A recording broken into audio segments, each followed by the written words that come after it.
A prisão. Entretanto, Judas dirigiu-se ao Getsemane, à frente dos inimigos de Jesus, dos esbirros do Sinédrio, aos quais tinha dado este sinal: aquele a quem eu der um ósculo, esse é o que é. Prendei-o. Tendo-se chegado a Jesus, este lhe disse: Amigo, a que vieste? Judas se aproximou dele e o beijou. E Jesus lhe disse: Judas, com um ósculo entregas o Filho do Homem? Judas não soubera vencer uma paixão, deixou-se dominar por ela e acabou por trair o Mestre, cuja bondade infinita já não o comoveu. Guardemo-nos das paixões nascentes. Judas era apóstolo. Não nos escandalizemos se por vezes prevarica algum sacerdote. Assim como Judas fez agravo somente a si e não à divindade e doutrina de Jesus, assim o sacerdote prevaricador faz agravo não à igreja e à sua doutrina, mas unicamente a si mesmo. Depois, Jesus, adiantando-se para os seus inimigos, perguntou a quem buscavam. Responderam-lhe eles: A Jesus Nazareno. Sou eu, disse Jesus. Ao ouvirem estas palavras, caíram todos por terra, como fulminados por um raio. Tendo-os deixado levantar, perguntou segunda vez a quem buscavam. E eles novamente responderam: A Jesus Nazareno.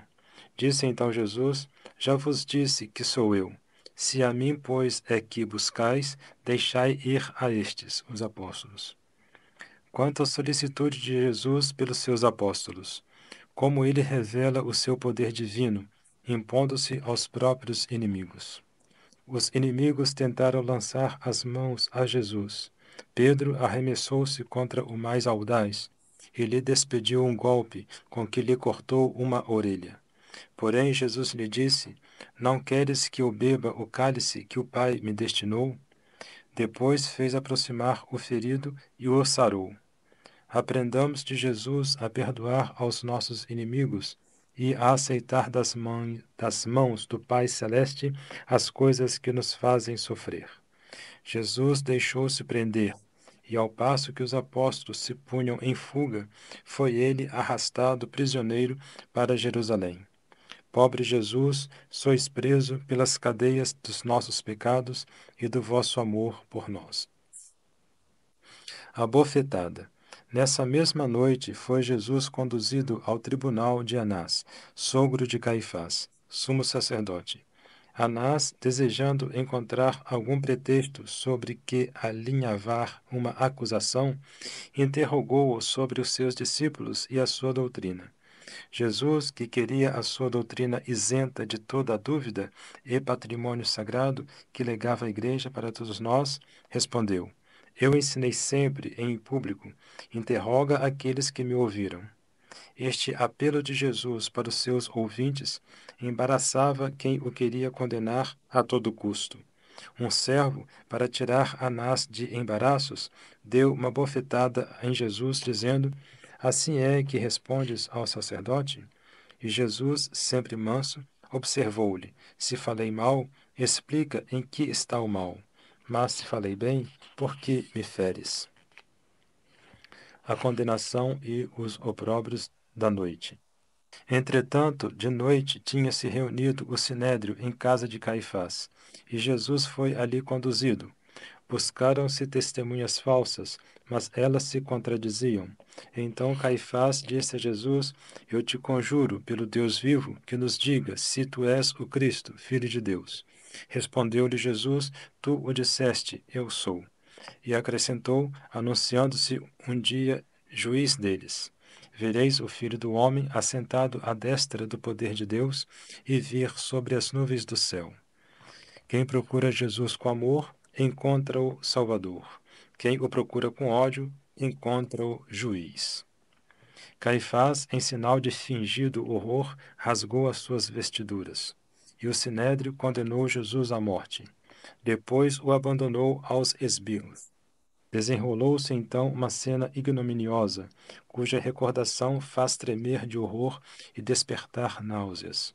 Aqueles desumanos começaram a cuspir nele, e a lhe tapar o rosto, e a lhe dar punhadas, e a esbofeteá-lo, dizendo-lhe: Adivinha, Cristo, quem te bateu? E os quadrilheiros davam chibatadas. Jesus suportou tudo por nosso amor. Não vos associeis jamais àqueles que, desprezando Jesus, renovam, de algum modo, aquela cena horrível. A negação de Pedro. Pedro dirigiu-se de noite, a ocultas, para a casa de Caifás. Reconhecido primeiro por uma serva, depois por um servo que o tinha visto no Getsemane, negou e perjurou 3 vezes que não conhecia Jesus. A terceira vez o galo cantou, e Pedro recordou-se de que Jesus lhe havia predito tudo. Naquele instante viu o Senhor que saíra da sala do sinédrio. O Senhor olhou para ele amorosamente. Pedro chorou com amargura a sua falta. Que nunca nenhum de nós negue, por palavra ou pelos atos, reconhecer a Jesus. Imitemos Pedro, chorando os nossos pecados e fazendo sincera penitência. No tribunal de Pilatos e de Herodes. Logo de manhã, o grão-sinédrio conduziu Jesus oficialmente ao tribunal de Pilatos, governador romano, a quem competia confirmar a sentença de morte. Os judeus não entraram no pretório, lugar do tribunal, para não se contaminarem entrando em casa pagã, mas não recearam se contaminar caluniando um inocente. Pilatos ouviu as acusações e interrogou Jesus. Compreendendo que ele estava inocente, acusado por ódio, disse: Eu não acho nele crime algum. Como os judeus insistissem, Pilatos, inteirado de que Jesus era galileu, e por isso da jurisdição de Herodes, o qual naqueles dias se encontrava em Jerusalém, remeteu-o ao mesmo Herodes. Jesus não deu resposta nenhuma às perguntas de Herodes, que, impudico, não era digno de ouvir a palavra de Deus, que desejava ouvir por mera curiosidade. Herodes, com os da sua corte, desprezou Jesus, tratou-o de louco e tornou-o a enviar a Pilatos, com o qual voltou a ser amigo. Deus não fala aos homens impuros. Para os viciosos, Deus e as suas coisas são objeto de desprezo.